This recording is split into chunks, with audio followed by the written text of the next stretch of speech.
अस्सलाम वालेकुम। Level eight. आज हमने जमात में उफ़क़ का सफ़ा नंबर 26 और 27 किया है। सफ़ा नंबर 26 का सवाल नंबर 5, वो कलमा जो किसी नाम के बजाय बोला या लिखा जाए ताकि वो नाम बार बार ना दोहराना पड़े, इसमें ज़मीर कहलाता है। मसलन हम, वो, तुम, मुझ, मुझे, हमें, उन्हें वगैरह। मंदरजा झेल पैराए में नवाब साहब की तकरार के बजाय मुनासिब इसमें ज़मीर लिखें।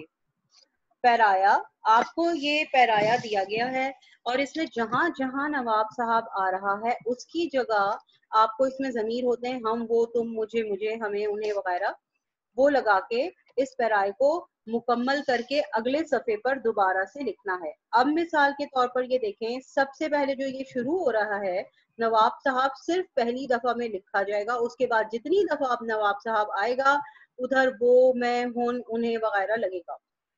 अब जो हम ये पढ़ रहे हैं उसमें बेशक साथ में आप काट के नवाब साहब की जगह वो, उन्हें पहले लिख लें और उसके बाद बआसानी आप अगले सफ़े पर इसको दोबारा से लिख सकने के काबिल हो जाएंगे।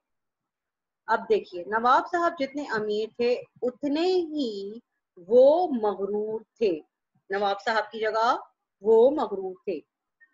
वो गरीब लोगों को अपने करीब भी ना फटकने देते थे।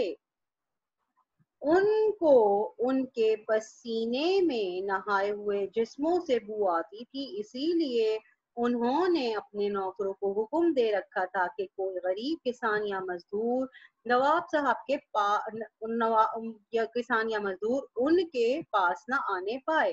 एक रोज चंद किसान एक जगह बैठे उनके बारे में बातें कर रहे थे।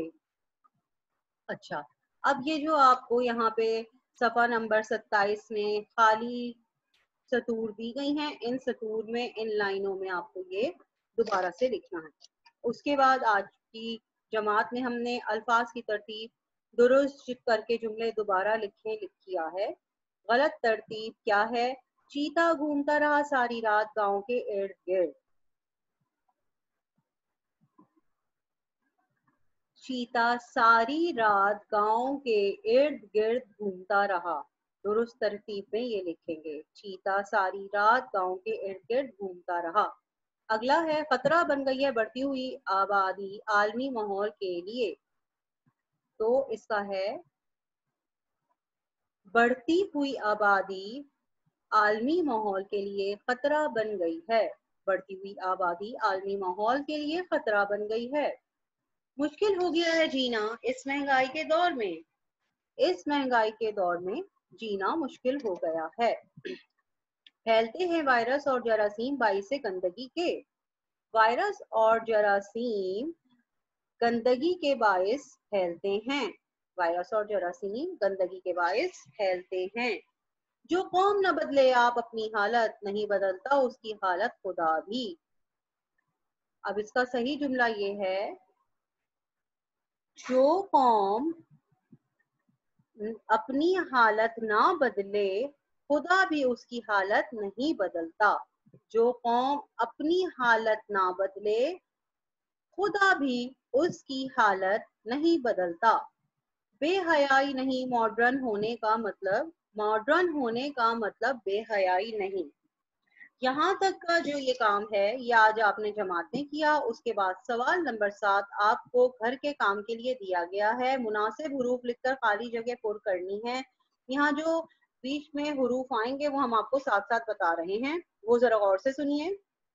पिछले साल की बात है, मैं और मेरी बहन कुछ किताबें लेने बाजार जा रही थी। हम बहुत देर से रक्षे का इंतजार करती रही लेकिन कोई रक्षा ना मिला। इतने में एक बस आ गई। मेरी बहन ने कहा, चलो बस में बैठ जाती हैं।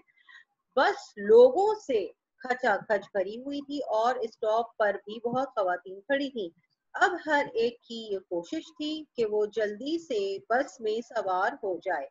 मेरी बहन तो बस में सवार हो गई लेकिन मैं पीछे रह गई। ये सवाल आपको घर में करना है आज, और सवाल नंबर 8 की आपको बहुत अच्छी तरीके से तैयारी करनी है।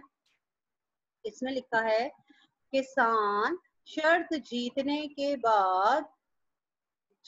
बाद पहले दोनों किसानों के पास पहुंचता और उन्हें सारी रुदात सुनाकर जीते हुए इनाम का मुतालबा करता है। ठीक है, किसान जो है वो शर्त जीतने के बाद पहले दोनों किसानों के पास पहुंचा, फिर उन्हें अपनी सारी रुदात यानी कहानी सुनाई और जीते हुए इनाम का मुतालबा किया है। अब इस नुक्ते को यानी इस पॉइंट को मद्देनजर रखते हुए, सामने रखते हुए, यानी मद्देनजर का मतलब है सामने रखना, एक नई और दिलचस्प कहानी लिखें। और ये काम आपका अगली क्लास में अगली जमात यानी जो कि आपकी मंगल पर होनी है उस पे आपको जमात में बैठ के ये काम करना होगा। ये थी जनाब हमारी आज तक की क्लास।